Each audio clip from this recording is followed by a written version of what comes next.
जय हिंद दोस्तों।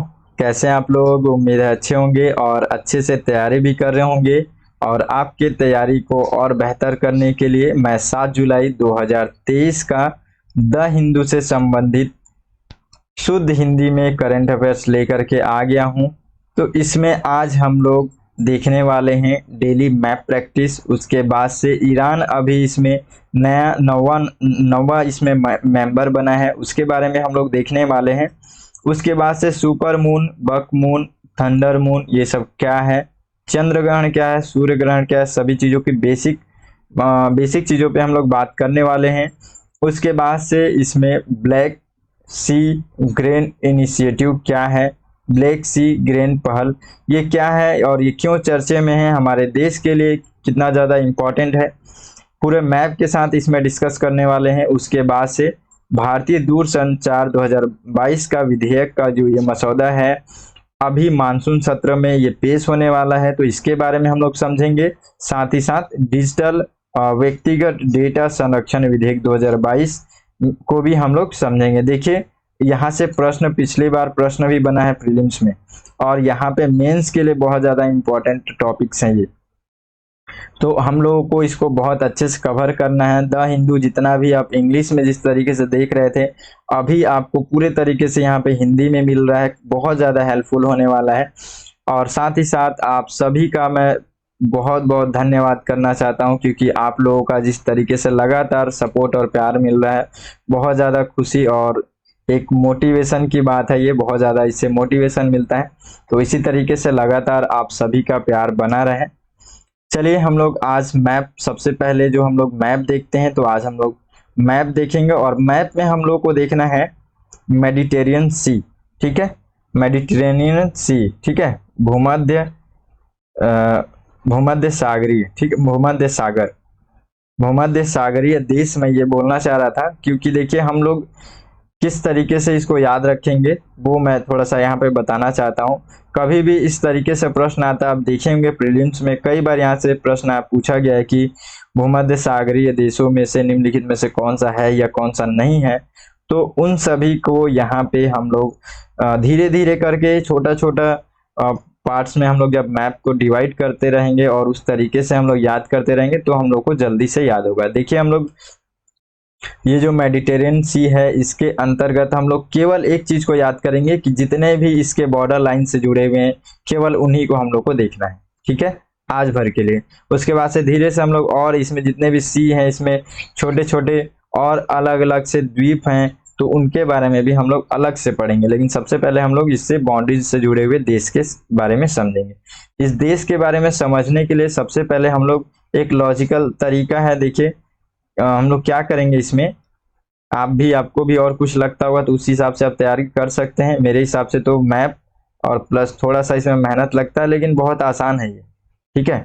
देखिए हम लोग क्या करेंगे, मेडिटेरियन सी के बीच में हम लोग करेंगे डायरेक्शन बना देंगे, ठीक है, नॉर्थ साउथ ईस्ट वेस्ट, ठीक है, मतलब उत्तर दक्षिण पूरब पश्चिम। तो अब पश्चिमी क्षेत्र में हम लोग देखेंगे कि मेडिटेरियन सी का पश्चिमी क्षेत्र में कौन कौन से देश हैं जो उसके बाउंड्रीज से जुड़े हुए हैं, ठीक है। तो हम लोग यहाँ पे अगर एक अनुमान मानना है ना, जरूरी नहीं है कि हम लोग उस पश्चिम पढ़ें तो पश्चिम में ही होगा, उत्तर दक्षिण या फिर थोड़ा सा दक्षिण पश्चिम में भी हो सकता है देश, ठीक है। तो हम लोग को एक याद करने का, एक दिमाग में एक अलग अलग उसका डायग्राम बने और वो याद रहे, एक साथ सभी मिक्स ना हो जाए, इससे ज्यादा अच्छे से याद होता है। दिमाग में भी एक अलग अलग वो बनते हैं, क्या बोलते हैं, अलमारी का जो अलग अलग बॉक्स जो बनता है ना, उसी तरीके से दिमाग में भी बनता है हम लोगों का। तो हम लोग यहाँ पे क्या करेंगे कि हम लोग मेडिटेरियन सी का पश्चिमी क्षेत्र में हम लोग रखेंगे स्पेन, याद रखेंगे ना, वीडियो तरीके से बना करके याद रखेंगे दिमाग में कि मेडिटेरियन सी आपको दिख रहा है, उसके पश्चिम क्षेत्र में आपको स्पेन दिख रहा है, ठीक है, स्पेन है। स्पेन जो है पूरे बाउंड्री से टच कर रहा है। उसके बाद से मोरक्को है, मोरक्को पश्चिमी क्षेत्र में है। हम लोग इसके अंतर्गत ये दो चीजों को, एक और चीज को ले लेते हैं ताकि थोड़ा सा याद अच्छे से रहे हम लोग को, और हम लोग इसके साथ अल्जीरिया ले लेते हैं। अल्जीरिया पश्चिमी क्षेत्र में है, ठीक है। तो मेडिटेरियन सी के पश्चिम में तीन देश को रखिए, स्पेन, मोरक्को, अल्जीरिया, ठीक है। अब हम लोग आएंगे दक्षिण क्षेत्र में। मेडिटेरियन सी का दक्षिण क्षेत्र में हम लोग देखेंगे यहाँ पे ट्यूनीशिया। तो दक्षिण क्षेत्र में पहला ट्यूनीशिया, दूसरा लीबिया, उसके बाद से हम लोग देखेंगे इजिप्ट। इजिप्ट के बाद से हम लोग केवल यहाँ पे 3 को हम लोग लेंगे। फिर से दक्षिणी क्षेत्र में 3 को लेंगे। मेडिटेरियन सी के दक्षिणी क्षेत्र में जो बॉर्डर को टच करते हैं, यानी कि दक्षिणी बॉर्डर को जो टच करते हैं मेडिटेरियन सी के, उसमें कौन कौन से है? ट्यूनीशिया है, लीबिया है, इजिप्ट है। ठीक है, उसके बाद से हम लोग अब पूर्व क्षेत्र की ओर आगे बढ़ते हैं। आप 3 से 4 बार इस तरीके से करके देखना, आपको मैं कंफर्म बता रहा हूँ, आपको याद हो जाएगा। ठीक है, और कमेंट करके बताना है कि याद हुआ कि नहीं हुआ। चलिए, पूर्वी क्षेत्र में हम लोग देखते हैं इजराइल, और पूर्वी क्षेत्र में ही हम लोग देखेंगे लेबनान। और देखिए साइप्रस जो है ना, कई बार इस तरीके से प्रश्न आता है कि निम्नलिखित में से कौन सा द्वीप, ये साइप्रस द्वीप है ना इसके अंतर्गत में, तो कौन सा ऐसा द्वीप है जो पूरी तरीके से मेडिटेरियन सी के बॉन्ड मतलब उसका जो बाउंड्री है, साइप्रस देश का बाउंड्री पूरे मेडिटेरियन सी के अंतर्गत आता है, मतलब उससे पूरा घिरा हुआ है। तो इस तरीके से प्रश्न आता है तो वहां पे साइप्रस आप कर सकते हैं। देखिए 3 तरीके से घिरा हुआ बाउंड्री, मेडिटेरियन सी से 3 तरीके से घिरा हुआ बाउंड्री से आप देख सकते हैं। इटली है, एक बार और प्रश्न ये सब आया था, तो इस तरीके से आप देख सकते हैं। ग्रीस को भी आप इसमें देख सकते हैं। तो वो सब चीजों को हम लोग बाद में देखेंगे। सबसे पहले तो हम लोग वो छोटा सा पॉइंट, हम लोग को देश पहले याद हो कि उसके बाउंड्री से कौन कौन से देश जुड़े हुए हैं। ठीक है, तो हम लोग अभी पूर्वी क्षेत्र में देख रहे हैं कि सीरिया है, लेबनान है, सॉरी इसराइल है, लेबनान है, और फिर यहाँ पे सीरिया है। ठीक है, तो हम लोग यहाँ पे क्या क्या देखे? सीरिया, इसराइल, लेबनान, सीरिया और टर्की। ठीक है, तो पूर्वी क्षेत्र में हम लोग क्या क्या चीजों को रखेंगे? ये पूर्वी क्षेत्र में 4 देश, क्या क्या? Turkey, Syria, Lebanon, Israel. ठीक है, अब देखिए एक बार फिर से हम लोग इधर बैक जाते हैं। जो पश्चिमी क्षेत्र में क्या रखे? स्पेन रखे, मोरक्को रखे, अल्जीरिया रखे। दक्षिणी क्षेत्र में ट्यूनीशिया रखे, लीबिया रखे और इजिप्ट रखे। पूर्वी क्षेत्र में क्या रखे? इसराइल रखे, लेबनान रखे, उसके बाद से सीरिया, फिर तुर्की रखे। ठीक है, अब बचा खुचा जो है उत्तरी क्षेत्र में, उसको आप दिमाग में बैठा लो। अब ये बचे लोग उत्तर क्षेत्र में है, क्या क्या है? ग्रीस है, अल्बानिया है। देखिए इसमें से अगर कोई चीज आपको लगता है तो बिल्कुल छोड़ दो, कोई दिक्कत नहीं है। जैसे अगर कोई देश आपको लग रहा है कि याद नहीं हो पा रहा, कोई कोई प्रॉब्लम नहीं है। आप अगर इतने सारी चीजों को याद कर लेंगे ना, तो इससे आप ऑप्शन में गलत सही खोज करके भी आप आंसर निकाल सकते हैं। ठीक है, तो देखिए यहाँ पे ग्रीस है, उसके बाद से अल्बानिया है, उसके बाद से उसके बाद से यहाँ पे मोंटेनेग्रो है, उसके बाद से बोस्निया है, उसके बाद से क्रोएशिया, इसको हम लोग शायद क्रोएशिया ही कहते हैं उच्चारण में, तो देख लेंगे इसको, ये है। उसके बाद से स्लोवेनिया है, स्लोवेनिया, फिर इटली, और उसके बाद से मोनाको, फ्रांस के अंतर्गत ही आ रहा है यहाँ पे मोनाको। ठीक है, तो ये हम लोग उत्तरी क्षेत्र में हम लोग को इतना सारी चीजों को देखना है। देखिए उत्तरी क्षेत्र में थोड़ा सा कंफ्यूजन अगर हो रहा होगा तो आप भी इस तरीके से करेंगे कि किसी चीज को छोड़ देंगे, कोई प्रॉब्लम नहीं है, कोई इशू नहीं है उस तरीके से करने से। ठीक है, हम लोग अगर एक बार मैप में भी आप खोल करके देख लीजिएगा, क्योंकि ये एक चित्र है, मैप में देखें तो हो सकता है कुछ और छूटा हो। ठीक है, तो उसको भी आप यहाँ पे ऐड कर लीजिएगा ना। मैं आपको केवल एक डायरेक्शन दे रहा था कि आप किस तरीके से इसको याद करेंगे। ठीक है, तो इतने सारी चीजें हो गया। अब चलिए आगे, हम लोग थोड़ा सा फास्ट बढ़ेंगे और फटाफट हम लोग पढ़ते हैं। देखिए हम लोग अभी कुछ दिन पहले भी पढ़े थे संघाई सहयोग संगठन, तो उसके अंतर्गत उस समय सबमिट होने वाला था, तो वर्चुअल तरीके से हुआ, हमारे प्रधानमंत्री जी उसमें होस्ट किए। और उस साथ ही साथ यहाँ पे अब न्यूज में आ रहा है कि ईरान जो है यहाँ पे 9वां मेंबर है इसका, संघाई सहयोग संगठन का। तो अगर ये 9वां मेंबर बनता है तो इससे हमारे को क्या फायदा होगा? यहाँ पे है ईरान, ये वाला क्षेत्र जो है ये ईरान का क्षेत्र है। तो इस तरीके से हम लोग देखते हैं, हम लोग थोड़ा सा समझेंगे, एक पॉइंट इसमें समझेंगे जो बहुत ज्यादा इंपॉर्टेंट है हमारे लिए, बल्कि एक इकोनॉमिक तरीके से जो ईरान है हमारे लिए बहुत ज्यादा मतलब इंपॉर्टेंस रखता है। कैसे रखते हैं हम लोग उसको देखेंगे। उससे पहले हम लोग थोड़ा सा एक बार और बेसिक चीजों को थोड़ा सा यहाँ पे रिवाइज कर लेते हैं संघाई सहयोग संगठन के बारे में। जो संघाई सहयोग संगठन है ये अंतर सरकारी अंतरराष्ट्रीय संगठन है। 2001 में इसका एक फॉर्मेट बनाया गया, उसके बाद से 2002 में उसमें हस्ताक्षर किया गया और 2003 में ये पूरी तरीके से लागू हो गया। और उसके बाद से देखिए इसका उद्देश्य किस तरीके से बनाया गया कि ये यूरेशियाई राजनीतिक आर्थिक सैन्य संगठन है और इसका लक्ष्य क्या है, शांति सुरक्षा और स्थिरता को बनाए रखना। इनकी आधिकारिक भाषा रूसी और चीनी, बीजिंग में इनका सचिवालय है। उसके बाद से आगे देखते हैं। 2001 में जब उज्बेकिस्तान आया तब यहाँ पे उज्बेकिस्तान से पहले 5 लोग थे, ठीक है। तो वहां पे क्या हुआ कि उस समय संघाई 5 के नाम से जानते थे, लेकिन जैसे ही उज्बेकिस्तान ज्वाइन किया उसके बाद से इसका नाम रख दिए SCO, संघाई सहयोग संगठन, ठीक है। उसके बाद से भारत और पाकिस्तान 2017 में इसके सदस्य बने। फिर अभी वर्तमान में कितने लोग आ गए, कजाकिस्तान, चीन, किर्गिस्तान, रूस, Uzbekistan, Tajikistan, Uzbekistan, Bharat, Pakistan, Iran, ठीक है। तो अब 9 देश हैं संघाई सहयोग संगठन के, कंफर्म याद रखेंगे, ठीक है। यानी कि ईरान अभी नया देश है जो 2023 में SCO से स्थायी सदस्य बना है, उससे जुड़ा है, ठीक है। ये सारी चीजें हम लोग देख लिए हैं।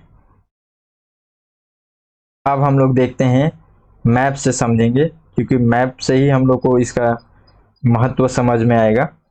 तो देखिए ईरान जो है, ईरान अगर हमारे से जैसे ये संघाई सहयोग से जिस तरीके से जुड़ रहा है तो क्या होगा, हमारे से तो अच्छा व्यवहार है ही है और बेहतर व्यवहार हो जाएगा, ठीक है। और एक तरीके से व्यापार के लिए हम लोगों को और रास्ते खुल जाएंगे इससे, और बहुत ज्यादा इससे बेनिफिट होने वाला है। कैसे, देखिए पाकिस्तान का आप देखेंगे कि ये दक्षिणी क्षेत्र हिंद महासागर के अंतर्गत ही है ये सारी चीजें। तो यहाँ पे आप देखते हैं कि ये जो पोर्ट है ग्वादर पोर्ट, ये ग्वादर पोर्ट पाकिस्तान के द्वारा बनाया गया था, ठीक है। अब ये यहाँ पे ये पाकिस्तान बना लिया तो हम लोग इसको डिफेंड करने के लिए यहाँ पे बनाए, क्योंकि ये एक ऐसा क्षेत्र है, एक ऐसा जगह, अभी हम लोग देखेंगे इसके बारे में। हम लोग चाबहार पोर्ट बनाए और कहाँ पे, ईरान के सपोर्ट से, ईरान के यहाँ पे, ठीक है। तो यहाँ पे हम लोग भारत के द्वारा बनाया गया पोर्ट, ठीक है। अब यहाँ पे हम लोग का भारत का देखेंगे, ये यहाँ पे मुंबई पोर्ट है। तो ये मुंबई पोर्ट डायरेक्टली यहाँ पे चाबहार ईरान से जोड़ता है, और ये केवल ईरान से नहीं जोड़ता है। ये देखिए अब ये कहाँ से कहाँ तक जोड़ देगा, ये मतलब कितना बड़ा ये रास्ता मतलब हमारे लिए है। आप देख सकते हैं मैप में कि ये मुंबई से हमारे किसी भी प्रकार से अगर हम लोग यहाँ से बिजनेस करना चाहते हैं, व्यापार करना चाहते हैं पूरे देश में, तो हम लोग केवल इस पोर्ट के माध्यम से, ये चाबहार पोर्ट यहाँ पे है, सॉरी, है ना, देखेंगे थोड़ा सा, ये ईरान के अंतर्गत है, ईरान के अंदर है, इधर नहीं जाएंगे। तो यहाँ से आप देखते हैं कि अगर हमारे किसी भी प्रकार से हम लोग कोई भी ऐसा बिजनेस करना है, कोई भी ऐसा व्यापार करना है, किसी भी चीज को हम लोग को यहाँ से पूरा यूरोप क्षेत्र में, पूरा रूस तक जा रहा है, ये आप मैप देख सकते हैं। तो अगर हम लोग को इधर से कुछ भी ऐसा व्यापार करना है तो ये हमारे लिए कितना बड़ा मार्ग साबित हो रहा है। लगातार आप देख रहे हैं कि कैसे रूट एक दूसरे से जुड़े हुए हैं, ठीक है। ये तेहरान, ईरान का राजधानी तेहरान में चला गया, इधर से पूरा ऐसे, इधर से भी हम लोग को होकर के जा सकते हैं, ये पूरा ऐसे होते हुए मॉस्को रूस के क्षेत्र में हम लोग घुस सकते हैं। इधर का ये पूरा हम लोग अभी मेडिटेरियन सी देख रहे थे, उससे जुड़े हुए जितने देश, यूरोपीय देश, पूरा यूरोप से ऐसे घूम करके फिर से हम लोग इधर से आ सकते हैं। तो ये बहुत बड़ा मार्ग हमारे लिए एक इम्पोर्टेंस है इसका, ठीक है। तो इस तरीके से एक चीज, एक पॉइंट यहाँ पे क्लियर हुआ आपको।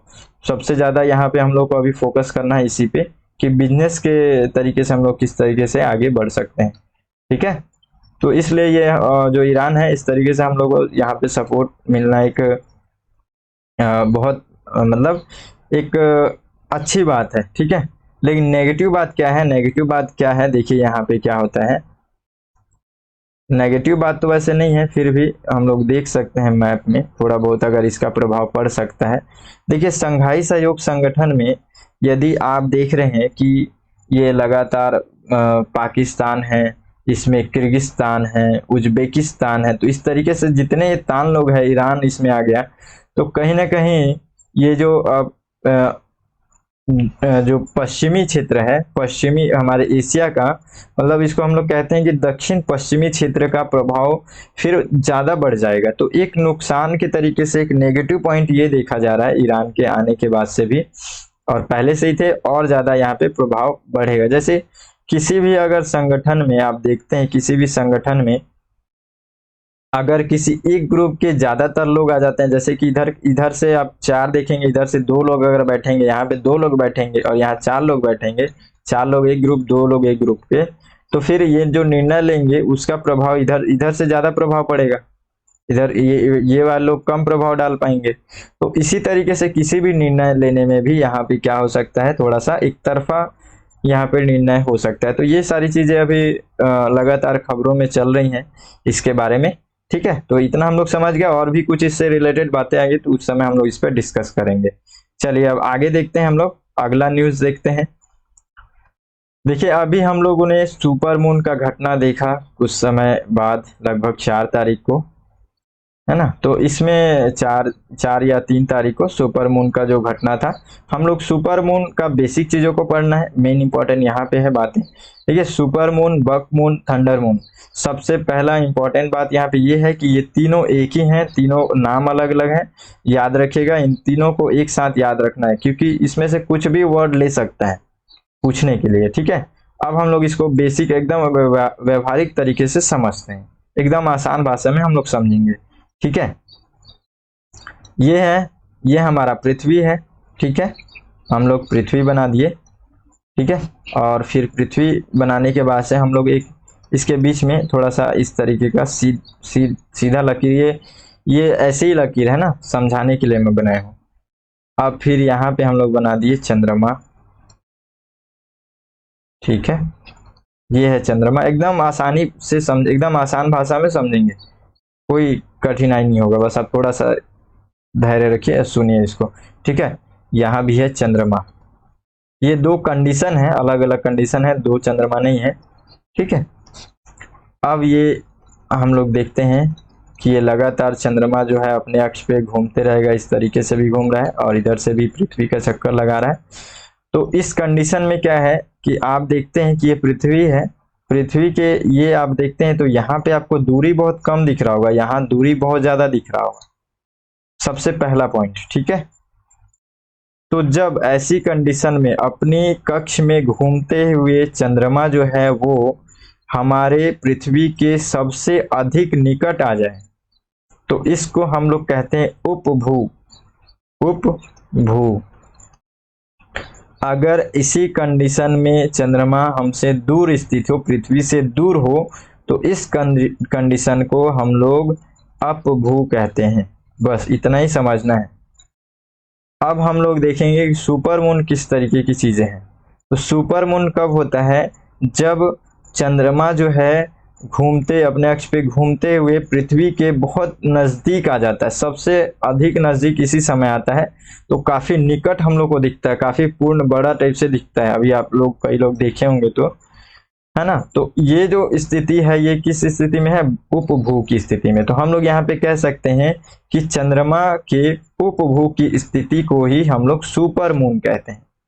क्लियर है, यानी कि हम लोग ऐसे भी कह सकते हैं कि जब चंद्रमा अपनी कक्ष में पृथ्वी के सर्वाधिक निकट आ जाए, अपनी कक्ष में यहाँ पे निकट आ जाए और एक साथ ही पूर्ण आकार में दिखे, तो ऐसी स्थिति को हम लोग सुपर मून कहेंगे। क्लियर है, समझ में आया।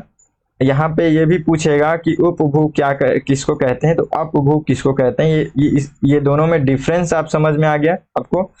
अपभू मतलब दूर की स्थिति, उपभू मतलब, देखिए इसको याद कैसे रखेंगे, अप और उप को। ठीक है, जैसे कि हम लोग अप कहते हैं और उप कहते हैं। ठीक है, तो उप में क्या होता है, उपभू में क्या होता है, उपस्थित होना, पास आना। ठीक है, उपस्थित होना, उ से उपस्थित होना, तो उपभू यानी कि क्या होगा, उपस्थित हो रहा है, यानी कि पृथ्वी के पास जा रहा है चंद्रमा। अपभू, तो उपस्थित का ये उपस्थित मतलब पास आ रहा है, तो अपभू का मतलब दूर जाना भी हम लोग कर सकते हैं।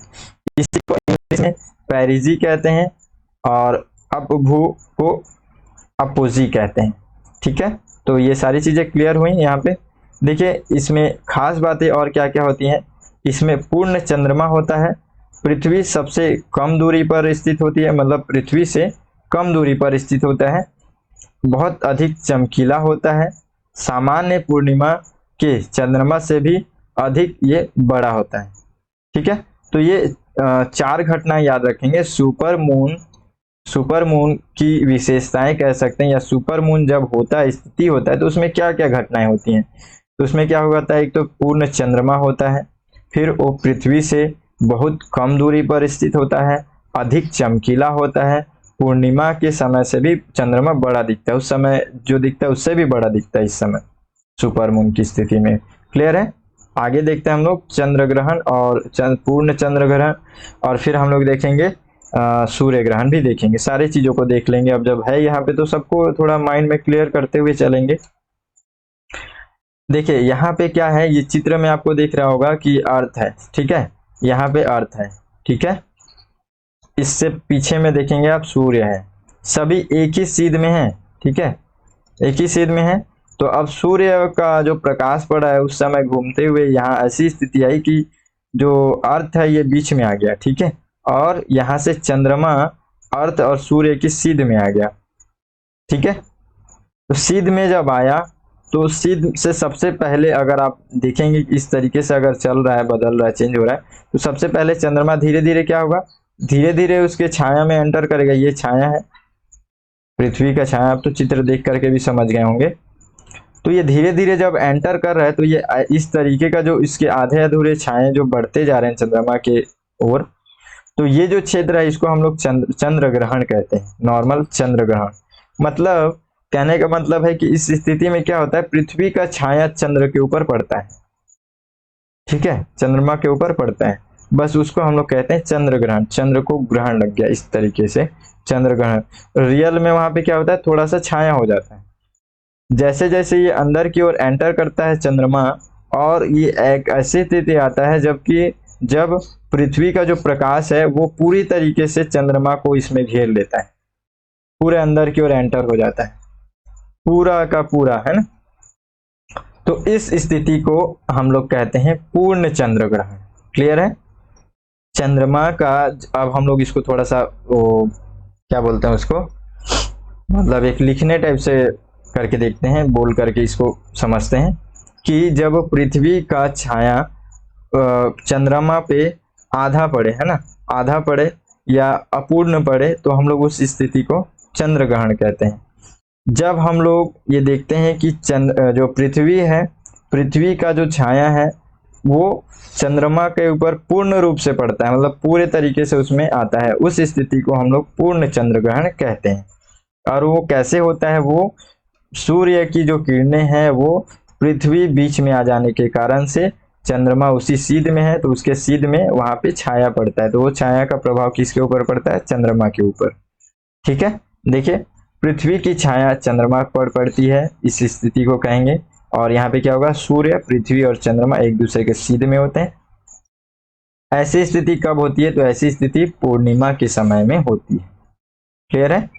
पूर्ण चंद्र ग्रहण, चंद्रमा की पूरी डिस्क यानी कि पूरा ये वाला क्षेत्र जो है पृथ्वी की कक्ष या प्रतिछाया, जिसको अम्बरा कहते हैं, उसमें प्रवेश करती है, इसलिए जो चंद्रमा है वो लाल, ये इसको ब्लड मून भी कहते हैं, तो याद रखेंगे, इसी को दिखाई देता है, ब्लड मून भी इसको कहते हैं, क्योंकि इसका जो छाया, इसका प्रकाश पड़ता है तो इसके ऊपर देखिए रेड रेड टाइप से दिखता है, थोड़ा सा ब्लड ब्लड तरीके से मून। क्योंकि आप देखेंगे ना, कभी भी आप, हम लोग अगर आप भी ऐसा कुछ किए होंगे बचपन में, तो हम लोग जब कभी टॉर्च लेकर के कहीं जाते थे अंधेरे में, जब गांव के लोग अगर समझ सकते हैं कि उस समय हम लोग जब टॉर्च लेकर के जाते थे तो कई बार अपने हाथ में ऐसे टॉर्च मार करके देखते थे, तो जब उसका प्रकाश पड़ता था तो पीछे साइड में रेड रेड दिखता था, लाल दिखता था हम लोग को, जब हाथ में लाइट मारते थे। अगर नहीं मारे तो कभी अगर टॉर्च होगा घर में तो मार के देखिएगा, अंधेरे में आपको लाल दिखेगा, तो कुछ इस तरीके से वो दिखता था। ठीक है, ये क्लियर हुआ। आगे बढ़ते हैं, बहुत ज्यादा समय हो जाता है तो वो भी सही नहीं है। वीडियो वैसे भी लेट होगा ही मुझे लगता है, क्योंकि थोड़ा सा बेहतर करने के कारण से मैं समय नहीं देख पाता हूँ। चलिए देखते हैं आगे। सूर्य ग्रहण, अब सूर्य ग्रहण की क्या स्थिति होगी, क्या होगा इसमें, इसमें होगा देखिए यहाँ पे ये चंद्रमा, सूर्य और पृथ्वी फिर से एक सीध में रहेंगे, लेकिन यहाँ पे क्या होगा, सूर्य का प्रभाव पड़ेगा चंद्रमा के ऊपर, चंद्रमा के ऊपर प्रकाश पड़ेगा। मतलब ये अपने ये इस तरीके से परिक्रमा करते हुए क्या होता है यहाँ पे कि देखिए इसमें क्या होता है कि चंद्रमा पृथ्वी के चारों ओर कक्ष में घूम रहा है और फिर उसी तरीके से पृथ्वी भी सूर्य की परिक्रमा लगातार कर रही है। तो एक ऐसी स्थिति इसमें आता है कि जब चंद्रमा जो है वो बीच में आ जाती है और जस्ट उसी के पीछे पृथ्वी आ जाता है यहाँ पे, और ये जो सूर्य है उसी समय ये तीनों सीध में आ जाते हैं। अब सूर्य की प्रकाश पड़ेगी चंद्रमा के ऊपर, तो चंद्रमा का जो पिछला साइड होगा वहां छाया होगा, तो छाया उसी का प्रकाश पड़ेगा पृथ्वी के ऊपर, क्योंकि उसी के पीछे में है पृथ्वी। तो वो जिस दूरी तक जहां तक उसका प्रकाश छाया पड़ता है ना, उस जगह पे उतना दूर अंधेरा हो जाता है। मतलब अंधेरा का मतलब छाया टाइप से हो जाता है, तो उसको हम लोग यहाँ पे कहते हैं सूर्य ग्रहण। क्लियर है? बस बेसिक चीजें समझना है, इतना समझ जाएंगे तो आप नॉर्मली एग्जाम में बना सकते हैं। ठीक है। पूर्ण सूर्य ग्रहण, पूर्ण सूर्य ग्रहण की स्थिति में क्या होती है, ये भी सीध में ही है देखिए, लेकिन यहाँ पे क्या होता है कि चंद्रमा देखिए सीध में है ना, तो ऐसी स्थिति में क्या होता है कि जब सूर्य जो है, ये सूर्य है, सूर्य की ये सीध रेखा में है, देखिए यहाँ पे पृथ्वी, चंद्रमा, सूर्य एक सीध में है, और इसके कारण से पृथ्वी का, अब यहाँ पे क्या होगा, हम लोग पहले जिस तरीके से देखे थे, अब यहाँ पे क्या होगा कि पूरे भाग को एक तरीके से घेर लेता है। ये पूरी तरीके से जो पृथ्वी है ना, पृथ्वी में पूरा छाया हो जाता है। यहाँ पे क्या हुआ, एक छोटे क्षेत्र में है, यहाँ पे क्या होता है कि पूरे तरीके से यहाँ पे पूरे हर जगह पे पृथ्वी में अपना अपने जो साइड में है उस साइड में पूरा एक तरीके से छाया हो जाता है। तो पूरा स्थिति में जब होता है तब उसको हम लोग पूर्ण सूर्य ग्रहण कहते हैं। ठीक है, पूरे स्थिति में मतलब थोड़ा सा अंधेरा तरीके का छा जाता है, और इसी समय हम लोग को देखने को मिलता है सूर्य का कोरोना। सूर्य का कोरोना का मतलब है कि जब यहाँ पे चंद्रमा इस तरीके से आ जाता है तो उसके यहाँ पे ये जो बाहरी जो प्रकाश निकलता है, इसी को हम लोग गोल राउंड में जो निकलता है, इसी को हम लोग कोरोना बोलते हैं, सूर्य का कोरोना बोलते हैं हम लोग। ठीक है। अब देखिए आगे इसी के अंतर्गत पूर्ण सूर्य ग्रहण इसलिए कहा जाता है क्योंकि इसमें इस समय आकाश में अंधेरा और तापमान दोनों गिर जाता है। तो हम लोग अभी मैं इसको बता दिया हूँ, बस इसमें और कुछ खास बातें नहीं, हम लोग इतना समझ गए। चलिए आगे बढ़ते हैं। अब देखिए आगे हम लोग देखेंगे ये भारतीय दूर संचार 2022 विधेयक का मसौदा जो है, अभी मानसून सत्र जो अभी होने वाला है उसमें इसको पेश करेंगे और देखते हैं पास होता है। उसके बाद से हम लोग और भी इसमें बहुत सारी चीजें निकल के आएंगे, तो हम लोग उसको उस समय फिर पढ़ेंगे और अच्छे से पढ़ेंगे। अभी हम लोग थोड़ा थोड़ा चीजें समझ लेते हैं इसमें क्या बातें हैं। देखिए इसमें क्या है कि अभी दूर संचार विभाग ने इंटरनेट आधारित ओटीटी यानी कि ओवर द टॉप दूरसंचार सेवाओं को विनियमित करने के लिए भारतीय दूरसंचार 2022 विधेयक का मसौदा जारी किया है। मतलब यहाँ पे मैटर क्या है कि अभी ये न्यूज में इसलिए चल रहा है क्योंकि जो ये दूरसंचार विभाग है, ये अब देखिए यहाँ पे भारतीय टेलीग्राफ अधिनियम 1885, भारतीय वायरलेस टेलीग्राम अधिनियम 1933 और इसको हटा देते हैं, टेलीग्राफ वायर्स यानी कि गैर कानूनी संरक्षण अधिनियम 1950, ये नहीं है 1950। तो ये तीनों को अब मर्ज करने वाली है। साथ ही साथ क्या है कि अभी इंटरनेट के थ्रू हम लोग देख रहे हैं कि बहुत सारे ओटीटी प्लेटफॉर्म्स, ओटीटी हम लोग बार बार सुनते हैं ना, ओटीटी का मतलब है जितने भी अभी हम लोग वीडियोस वगैरह, जिसमें वीडियोस, मूवीज, बहुत सारे applications, hot stars, Amazon prime और क्या क्या है इसमें, तो वो सारे इस टाइप के जितने भी चीजें हैं सभी ओटीटी प्लेटफॉर्म्स हैं। उन सभी को भी अब यहाँ पे विनियमित करने का प्लानिंग चल रहा है दूरसंचार विभाग का। ठीक है, तो यहाँ पे हम लोग को देखने के लिए मिलेगा बहुत सारी चेंजेस अब आने वाली है कुछ समय के बाद से, क्योंकि देखिए जो OTT प्लेटफॉर्म्स जो हैं वो लोग शॉर्ट शॉर्ट वीडियोस पहले चलाते थे, फिर धीरे धीरे अब देख रहे हैं कि आप पूरा वेब सीरीज, मतलब उनका अभी तक उन लोगों का कोई मैनेजमेंट के लिए कोई रूल नहीं बना पाए हैं। ठीक है, और यहाँ पे एक चीज और बातें आ रही हैं कि अभी जैसे हम लोग जितना भी सिम चला रहे हैं ना, एयरटेल, जियो, आइडिया, जितना भी हम लोग सिम चला रहे हैं उस सिम में हम लोग रिचार्ज करा रहे हैं। ठीक है, रिचार्ज कराने के बाद से हम लोग उसके डाटा को जो यूज करते हैं, उस डाटा के कारण से हम लोग जितने भी मूवीज वगैरह, वीडियोस वगैरह, सॉन्ग्स, हर चीजें हम लोग हर एक एप्लीकेशन उससे चलाते हैं। उससे बेनिफिट किसको हो रहा है? ये OTT प्लेटफॉर्म को यूज करके हम लोग इनके जितने भी मूवीज वगैरह, हर चीज, वीडियोस वगैरह देख रहे हैं।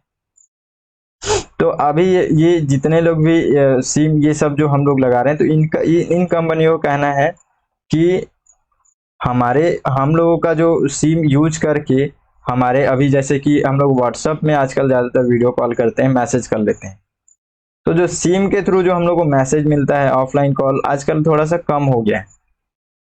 तो इन कंपनियों का कहना है, जितने भी दूर संचार संबंधित जितने भी हम लोग कॉलिंग सिम्स वगैरह, ये सब लोग जो हैं, जितने भी सिम हैं, इनका भी सिम जो एयरटेल की कंपनी है, जियो की कंपनी है, इन सभी का अब ये कहना है कि हमारे सिम को यूज करके ये लोग तो दूसरे कंपनी को ज़्यादा बेनिफिट कर रहे हैं।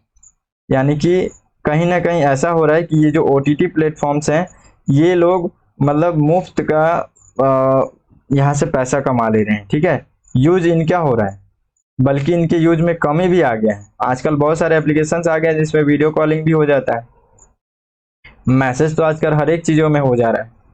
तो उसके कारण से क्या है कि इनके सिम का यूज हो रहा है, इनके डाटा का यूज हो रहा है, लेकिन फायदा इन लोगों का, बेनिफिट सभी का हो रहा है। तो इनका कहना है कि सभी को अब बराबर एक दायरे में लेकर के आया जाए, मतलब इनको भी अब अधिनियमित किया जाए। इनके ऊपर अभी रूल लागू नहीं हो पा रहा था OTT प्लेटफॉर्म्स के ऊपर, तो अब इनको भी इनको भी अब इनको भी इस दायरे में लाया जाएगा, नियम कानून के दायरे में लाया जाएगा। तो इन सभी चीजों के बारे में भी विचार चल रहा है। ठीक है, तो ये मामला यही है।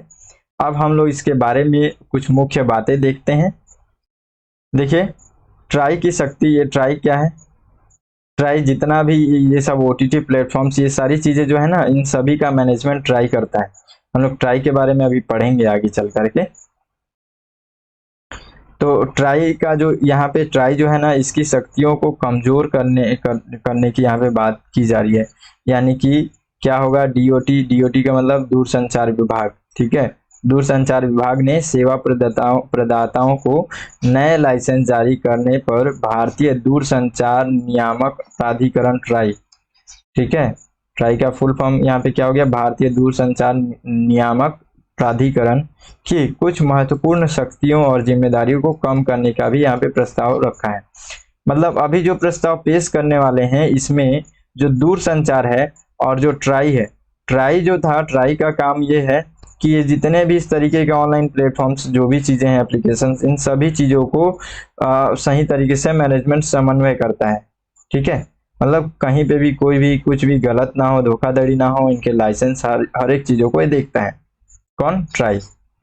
अब इसके यहाँ पे इस अधिनियम के थ्रू कहीं ना कहीं इसका जो शक्ति है उसको थोड़ा सा कम करने की बात चल रही है। ठीक है, आगे जब पास होगा बिल तो हम लोग और क्लियर पढ़ेंगे, लेकिन अभी भी हम लोग को बेसिक चीजें पढ़ना है यहाँ पे।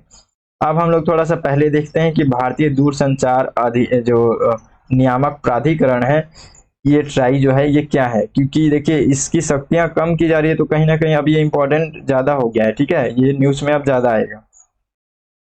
तो देखिए, इसकी स्थापना 20 फरवरी 1997 को की गई थी, और इसमें देखिए भारतीय दूरसंचार नियामक प्राधिकरण अधिनियम 1997 के द्वारा ये इसकी स्थापना की गई थी। यानी कि ये क्या है? एक सांविधिक है। ठीक है, संवैधानिक नहीं है, संविधानेतर हम लोग बोल सकते हैं, मतलब अधिनियम के थ्रू बना हुआ है ये।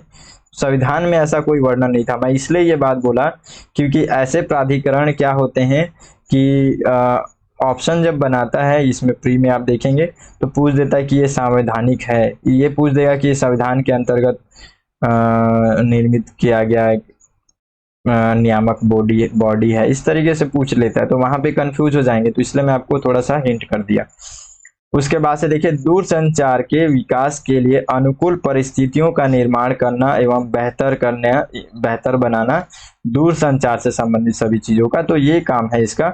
और आगे देखिए ट्राई के अंतर्गत एक अध्यक्ष, दो पूर्णकालिक सदस्य, दो अंशकालिक सदस्य होते हैं जिनकी नियुक्ति भारत सरकार के द्वारा की जाती है।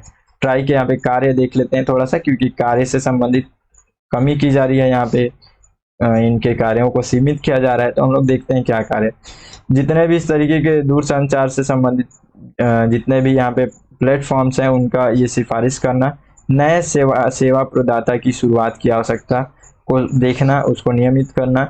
उसके बाद से लाइसेंस के नियमों और शर्तों का पालन न करने पर लाइसेंस का निरसन या निरस्त करने मतलब निरस्त करने का ये सिफारिश करता है।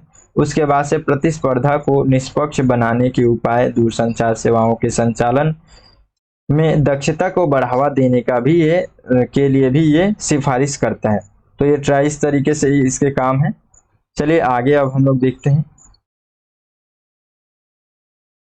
इसके और क्या क्या खास बातें हैं। एक तो हम लोग पहले समझ गए कि क्या कर रहा है ये जो ट्राई है, ये ट्राई का जो शक्ति है उसको कम कर रहा है। पहला विधेयक में ये बातें हैं। और क्या क्या बातें हैं, ओटीटी इंटरनेट आधारित संचार सेवाएं प्रदान करने के लिए लाइसेंस की आवश्यकता होगी।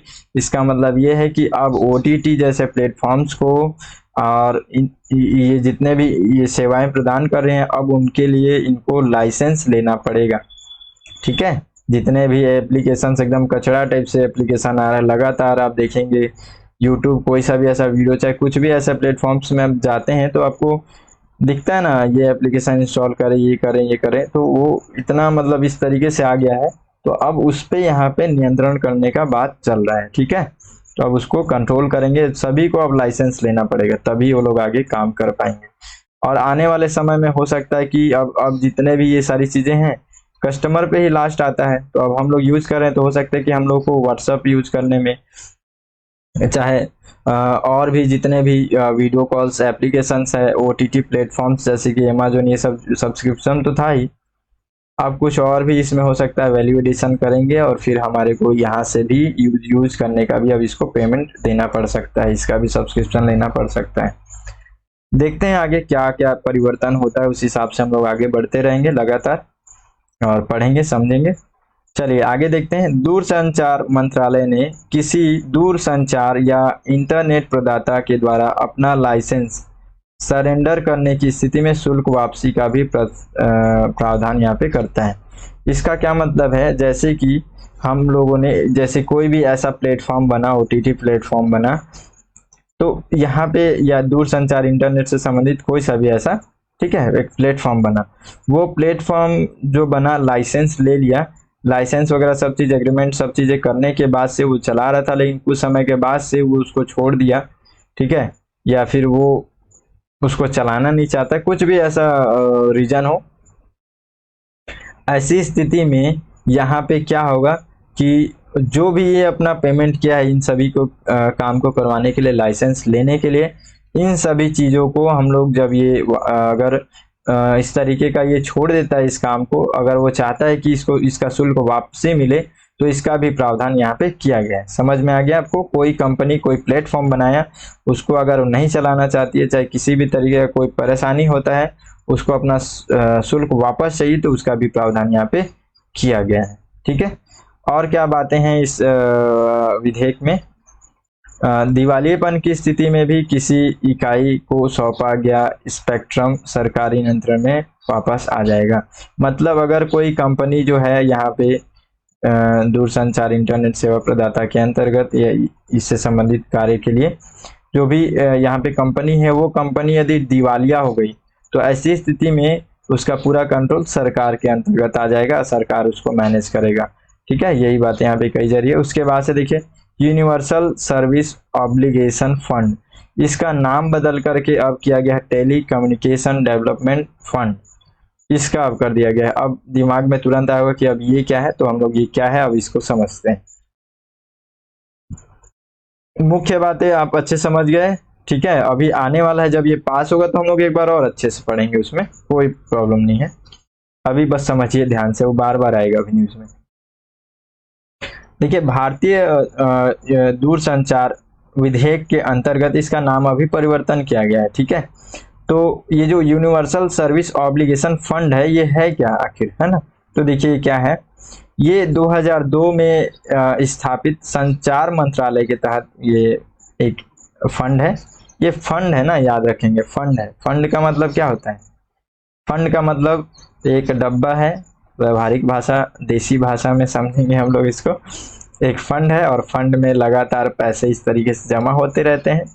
और इस फंड का, सॉरी इस बॉक्स का, इस डब्बे का, इस पेटी का एक उद्देश्य रहता है कि इस पेटी के अंतर्गत जितना भी यहाँ पे अमाउंट जमा है इसका हम लोग को एक परफेक्टली पर जो पर्पज है उसी के ऊपर खर्च करना है, ठीक है। तो इस तरीके का फंड होता है।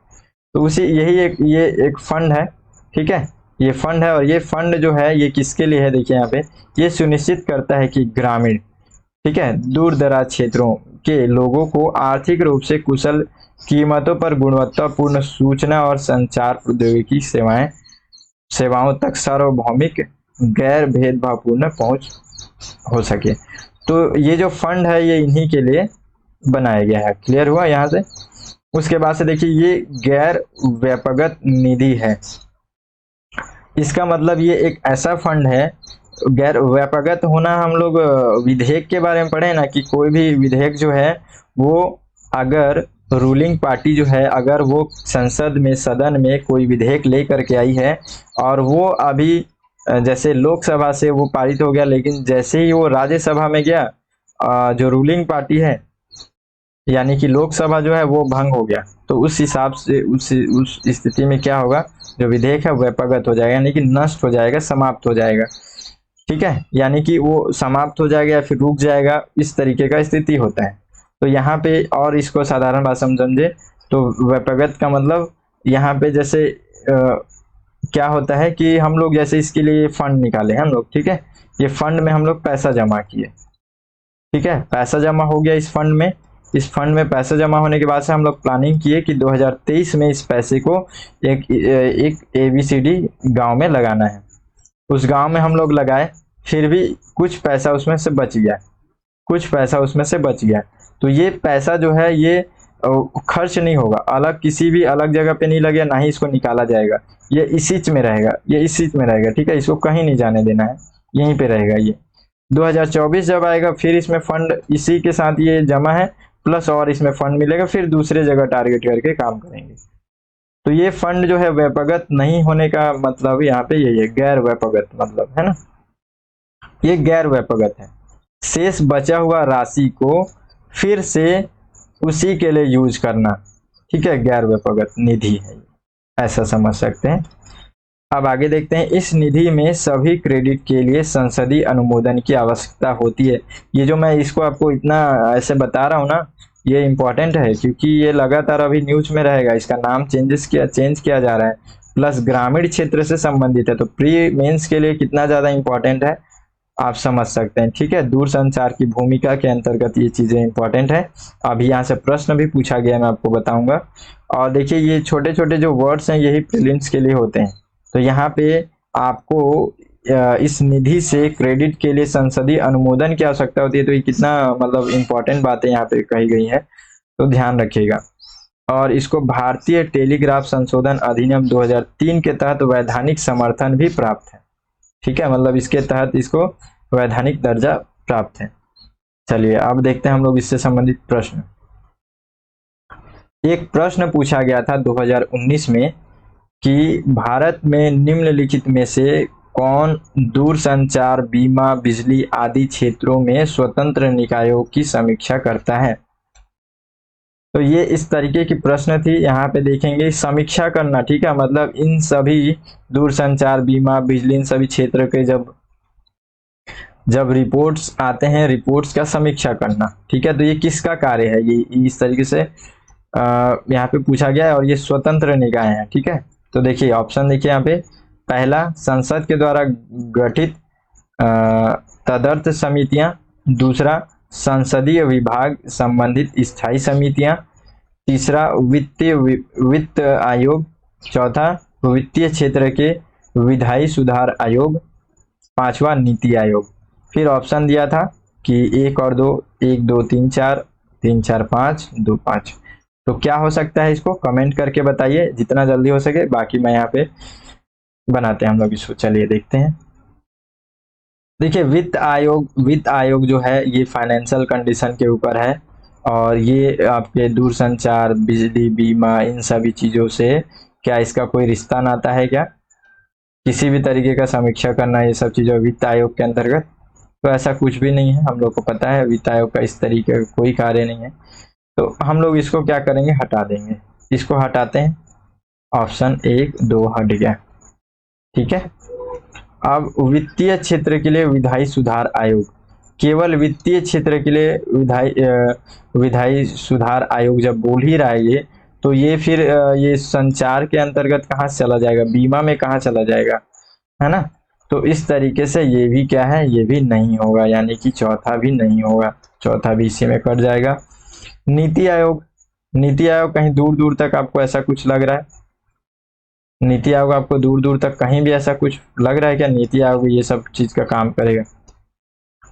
तो नीति आयोग भी नहीं करेगा। नीति आयोग का नीति बनाना, उसको समीक्षा करना टाइप का कोई काम नहीं है, नीति बनाने में ही परेशान है, तो इसलिए नीति आयोग को छोड़ देंगे, ये भी छूट जाएगा। यानी कि संसदीय के द्वारा जो तदर्थ समितियां, यानी कि यहाँ पे अस्थायी समितियां और स्थायी समितियां जो हैं, ये लोग मिल करके जो है इनका सभी का रिपोर्ट जो आते हैं उनका समीक्षा करते हैं। ठीक है। समय समय पर ये दोनों जो समितियां हैं बनाई जाती है। तदर्थ जो अस्थायी समितियां हैं वो अपना कार्य लक्ष्य समाप्त करने के बाद से, कार्य कंप्लीट करने के बाद से स्वतः ही समाप्त हो जाती हैं। तो अस्थायी समितियां हैं, और स्थायी समितियां बनी रहती हैं, अलग अलग उद्देश्य के लिए इनको बनाया जाते रहता है। तो इस तरीके से हम लोग क्वेश्चन को देख लिए। अब आगे और देखते हैं, चलिए आगे देखते हैं हम लोग। ब्लैक सी ग्रेन इनिशिएटिव मोस्ट इंपॉर्टेंट है, बहुत ज्यादा इंपॉर्टेंट है ये। ठीक है। क्यों इंपॉर्टेंट है ये ब्लैक सी ग्रेन पहल? देखिए क्या हुआ था कि ये 2022 का समय का ही हम लोग देख रहे थे। ये किससे संबंधित है आपको मैं बता देता हूँ। ये है रूस। ठीक है। ये रूस और यूक्रेन से, क्योंकि हम लोग लगातार देख रहे हैं उसी से संबंधित पूरा इनके बीच में संघर्ष चल रहा है। तो 2022 के समय में भी आप देख रहे थे कि किस तरीके से लगातार इन दोनों के बीच में महासंग्राम जैसा स्थिति उत्पन्न हो गया था। तो इससे क्या हुआ, अभी ये न्यूज में क्यों है उसका थोड़ा सा हम लोग बेसिक चीजों को समझते हैं। कि उस समय जब लगातार युद्ध चल रहा था, इन दोनों के बीच में संघर्ष चल रहा था, तो उससे क्या हो गई धीरे धीरे, जैसे ये यूक्रेन जो है ना, यूक्रेन भी नॉर्मल छोटा लगता है, इसको मैप में दिखा देता हूँ मैं। छोटा लगता है ये यूक्रेन, लेकिन बहुत पावरफुल है। कैसे पावरफुल है? इकोनॉमी को बहुत ये अच्छे से संभालता है। यहाँ पे कैसे देखिए, यूक्रेन जो है विश्व के स्तर पर गेहूं, मक्का, रेपसीड और ये सूरजमुखी का ये जो बीज और इन सभी चीजों के, सूरजमुखी का तेल, इन सभी का सबसे बड़ा ये निर्यातक है। ठीक है। निर्यातक में से एक है, मतलब अगर निर्यातकों में से एक है ये सबसे बड़ा, तो ये काफी इसका इंपॉर्टेंट पड़ेगा इकोनॉमी पे फिर। ठीक है। और खास करके ऐसा चीज जिसमें मतलब खाद्य पदार्थों से संबंधित चीजें हैं, है ना। ये गेहूं, मक्का ही आप अगर ले लें तो ये कितने देश को इफेक्ट कर सकता है। और ये मतलब इतना बड़ा अगर निर्यातक है तो समझ लीजिए कि इसके कितने सारे देश में इसका ये जो जितना ये खाद्यान्न पदार्थ है वहां पे जाता होगा, एक्सपोर्ट होता होगा इसके थ्रू। तो अब यहाँ पे लगातार युद्ध चल रहा है, तो ये क्या कर पाएगा, युद्ध में ही फंसा रहेगा, जा नहीं पाएगा।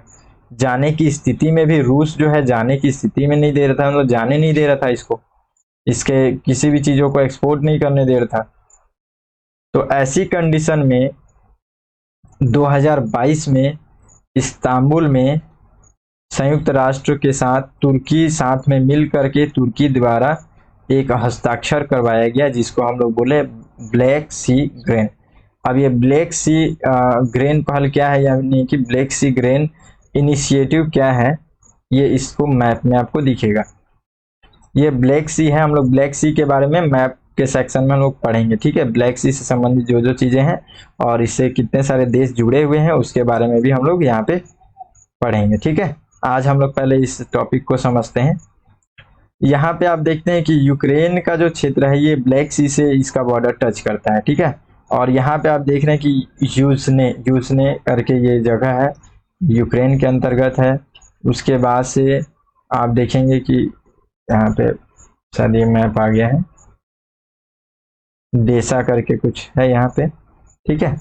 तो ये जो पोर्ट है, ये तीनों पोर्ट है ना, इस पोर्ट से यहाँ पे मेन ये ब्लैक सी ग्रेन इनिशिएटिव की जो बातें की जा रही हैं, इसका मतलब ये था कि यूक्रेन को अगर वो इस जगह से, ये जो रूट है इसके लिए रूट तैयार किया गया, इसी युद्ध के समय में ये रूट तैयार किया गया, और यहाँ पे इस्तांबुल तक का पोर्ट।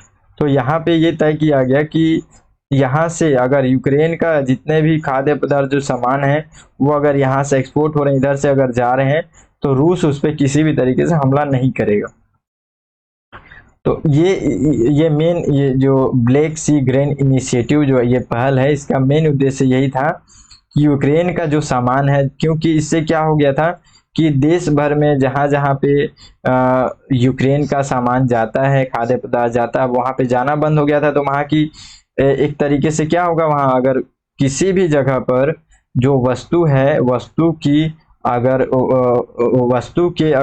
वस्तु कम होगा तो उसकी मांग बढ़ जाएगी। अब मांग बढ़ेगी तो उसके कीमत में वृद्धि हो जाएगा, क्योंकि यहाँ पे उत्पादन हो नहीं रहा है, तो इसलिए थोड़ा सोचना पड़ रहा था ना। तो हम लोग रटाया है कि उत्पादन घटेगा तो कीमत बढ़ेगी, सॉरी उत्पादन कम होगा तो क्या होगा, इसमें उत्पादन कम होगा तो फिर बाजार में इसकी कमी हो जाएगी, बाजार में कमी होगी तो इसका मांग बढ़ जाएगा, मांग बढ़ेगा तो कीमत बढ़ जाएगी। तो इस तरीके से मैं बताना चाह रहा था।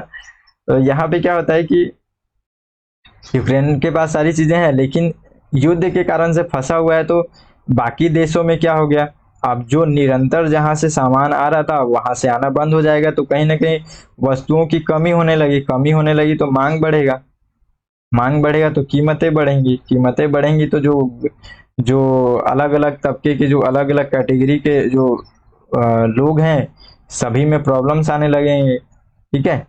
कीमत बढ़ेंगे तो हर एक के लिए एक जैसा नहीं रहेगा ना, फिर इस तरीके से धीरे धीरे देश में समस्याएं पैदा होने लगेंगी। तो उसी के उद्देश्य से मेन ये जो है, ये ब्लैक सी का ये रूट तैयार किया गया यूक्रेन के लिए, यूक्रेन के सामान को वर्ल्ड में जहां जहां पे पहुंचाना है वहां पे। देखिए ये यूक्रेन की तरफ से कहाँ कहाँ जाता है, इसको बड़े मैप में देखते हैं हम लोग। यहाँ पे ये शायद ये भी धुंधला दिखेगा, लेकिन मैं आपको बता देता हूँ, ये यहाँ पे ये यूक्रेन का क्षेत्र है। तो यहाँ से ये इनिशिएटिव जो चलाया गया है वो ऐसे करके आएगा। मेन ये आपको थोड़ा बहुत भी अगर दिख रहा है तो ये पूरा जितना भी इधर का पूरा क्षेत्र है वर्ल्ड भर में, हर तरफ इसका जो सामान है वो जाता है। तो कितने देश इससे प्रभावित हो रहे थे, कहने का मतलब यहाँ पे यही है। तो इसी को उस समय चालू किया गया ब्लैक सी ग्रेन पहल। अब हम लोग इससे कैसे जुड़े, हम लोग भी जुड़े हुए हैं इससे, एक तरीके से और भी जुड़े हुए हैं। अभी क्या है, अभी के न्यूज में, अभी हाल ही में अमेरिका जो है वो हम लोगों को फोर्स कर रहा है, हम लोगों को ये बोल रहा है कि आप जाओ रूस और यूक्रेन के साथ समझौता करके। क्या कहानी क्या है कि अभी आने वाले 17 जुलाई को 1 साल के लिए इनका बाउंडिंग था, है ना। तो ये जो बाउंडिंग था ना कि ब्लैक सी ग्रेन जो पहल है, ये क्या करेगा, ब्लैक सी से होते हुए जाएगा, तो रूस इसको कोई भी किसी भी तरीके से नुकसान नहीं पहुंचा सकता। तो ये 1 साल के लिए बाउंडिंग था। अब ये बाउंडिंग जो है 17 जुलाई को खत्म हो जाएगा। 17 जुलाई को खत्म हो जाएगा तो फिर अब ये इनिशिएटिव खत्म हो जाएगा। तो ये इनिशिएटिव खत्म होगा तो फिर कहीं ना कहीं इसमें इशू हो सकता है, इसमें प्रॉब्लम्स हो सकते हैं। तो जो रूस है, रूस हमारे को अब ये कह रहा है, इंडिया को अब फोर्स कर रहा है कि आप जाओ रूस और यूक्रेन से बात करो, और ये जो ब्लैक सी ग्रेन पहल है इसको और समय इसको बढ़ाओ। इसलिए अभी हम लोग भी अब चर्चे में आ गए हैं। अब हम लोग को ये सोचना है कि हम लोग क्या करें, इसमें मध्यम मार्ग निकालना पड़ेगा हम लोगों को। तो उसके लिए अभी ये लगातार न्यूज में है, तो हम लोग इसके बेसिक चीजों को पढ़े। अब थोड़ा सा ये जो लिखा हुआ है कुछ चीजें उसको पढ़ लेते हैं, देख लेते हैं क्या क्या बातें हैं इसमें। यूक्रेन पर रूसी कार्रवाइयों के कारण आपूर्ति श्रृंखला में होने वाले व्यवधानों से उत्पन्न खाद्य कीमतों में वृद्धि से निपटने के का एक प्रयास करना है ये। उसके बाद से ये कब हुआ, जुलाई 2022 में इस्तांबुल में संयुक्त राष्ट्र और तुर्की के द्वारा इस समझौते पर हस्ताक्षर किए गए थे।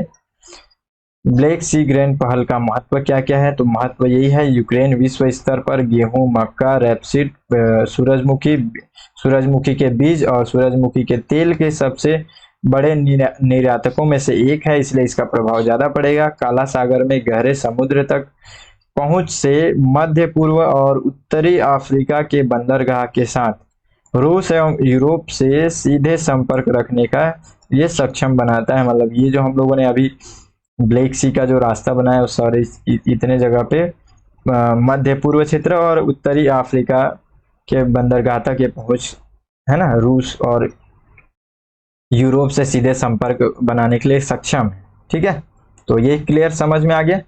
चलिए अब आगे देखते हैं। ये मैप भी आपको समझ में आ गया ना, ये मैप तो थोड़ा धुंधला था फिर भी रख दिया क्योंकि इससे ज्यादा समझ में आता है। ठीक है, बस लास्ट पेज है ये, और इसके बाद से ये हमारा कंप्लीट हो जाएगा। थोड़ा सा लास्ट धैर्य रखिए, आप ही के लिए है, बहुत ज्यादा इंपॉर्टेंट है ये सारी चीजें। देखिए, डिजिटल व्यक्तिगत डेटा संरक्षण 2022। ठीक है, इसको हम लोग को समझना, केवल बेसिक, ज्यादा वो नहीं, ऊपरी समझेंगे क्योंकि अभी इसका जब और आगे नया लगातार इसमें अभी चर्चा होने वाला है, फिर हम लोग और अच्छे समझेंगे उस समय। देखिए, ये जो विधेयक है ये भी अभी पेश होने वाला है, तो इसमें क्या है, इसमें एक दो वर्ड्स जो है, दो वर्ड्स इसमें थोड़ा सा इंपॉर्टेंट है। एक इसको कैसे बताया गया है, एक तो डेटा प्रिंसिपल और एक है डेटा प्रत्ययी, जिसको यहाँ पे फिडसियरी भी कहते हैं, फिडसियरीज इस तरीके से कहते हैं। तो ये क्या है, वर्ड जो है यहाँ पे कभी भी प्रीलिम्स में इस तरीके का वर्ड से प्रश्न जो बनता है तो ये वर्ड थोड़ा सा इंपॉर्टेंट है। ठीक है, जैसे डेटा प्रिंसिपल और डेटा प्रत्ययी या फिर डेटा फिडसियरीज, ये क्या है इसको हम लोग देखते हैं। देखिए, डेटा प्रिंसिपल उस व्यक्ति को संदर्भित करता है जो जिसका डेटा एकत्र किया जा रहा है। समझ में आया, मतलब जो ये प्रिंसिपल का मतलब यहाँ पे कस्टमर हो गया। ठीक है, डेटा का मतलब यहाँ पे कस्टमर हो गया, सॉरी, प्रिंसिपल का मतलब कस्टमर हो गया। डेटा फिडसियरीज का मतलब क्या हो गया, तो वह इकाई, व्यक्ति, कंपनी, फर्म, राज्य, ये लोग जो हैं, ये लोग क्या हो गए, ये लोग हो गए कंपनी। ठीक है, तो याद रखिएगा इन दोनों में से। अब इसी के बेस पे जो है डिजिटल ये व्यक्तिगत डेटा संरक्षण विधेयक बनाया जा रहा है। इसके पीछे का क्या कारण है और ये न्यूज में क्यों है, देखिए ये इसलिए है क्योंकि अभी आप देखते हैं कि अगर हम लोग देखें ऑनलाइन की स्थिति जो है हमारे, और जिस तरीके से आजकल के जिस तरीके से हम लोग ऑनलाइन काम जिस तरीके से बढ़ रहा है, उसमें हम लोग एक तरीके से तो देख रहे हैं कि लगातार पेपरलेस काम बढ़ रहा है, काम आसान हो गया है। दूसरी तरफ हम लोग ये भी देख रहे हैं कि लगातार हमारे जो पर्सनल डाटा जो है वो भी कहीं ना कहीं खतरे में पड़ रही है। तो इसके लिए भी इसका मैनेजमेंट करना भी बहुत ज़्यादा जरूरी है। साथ ही साथ हम लोग कहीं पर भी अपना पर्सनल डाटा देते हैं किसी इकाई, किसी संगठन को, तो वो उसका किस तरीके से यूज करता होगा हमारे को नहीं पता है। हमारे को ये भी यहाँ पे इसके अंतर्गत बात कही गई है कि वो जो डाटा जो हम लोग दे रहे हैं वो हमारे अधिकार के अंदर है, हमारे ऊपर है कि हम लोग अगर बोलेंगे कि उस डाटा को नष्ट कर दो तो अगले कंपनी को करना पड़ेगा, वापस देने के लिए कहेंगे तो वापस देने के लिए जितना सीमा है, जितना उस डाटा की जरूरत है वो कंपनी केवल उतना ही यूज कर सकती है। तो ये सारी चीजों को विनियमित करने के लिए ये जो अधिनियम है ये लाया जा रहा है। क्लियर है, चलिए अब थोड़ा सा देख लेते हैं। 7 इसमें प्रिंसिपल्स बताए गए हैं, क्या क्या बताए गए हैं थोड़ा सा समझ लेते हैं।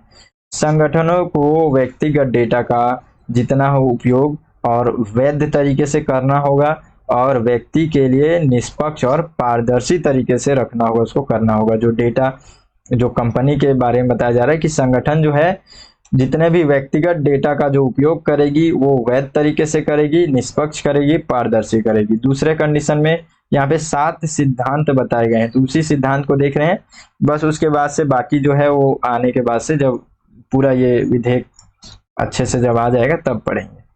दूसरा देखिए, व्यक्तिगत डेटा का उपयोग केवल उन्हीं उद्देश्यों के लिए किया जाना चाहिए जिसके लिए हम लोग उसको लिए हैं, बस उतना ही करना चाहिए।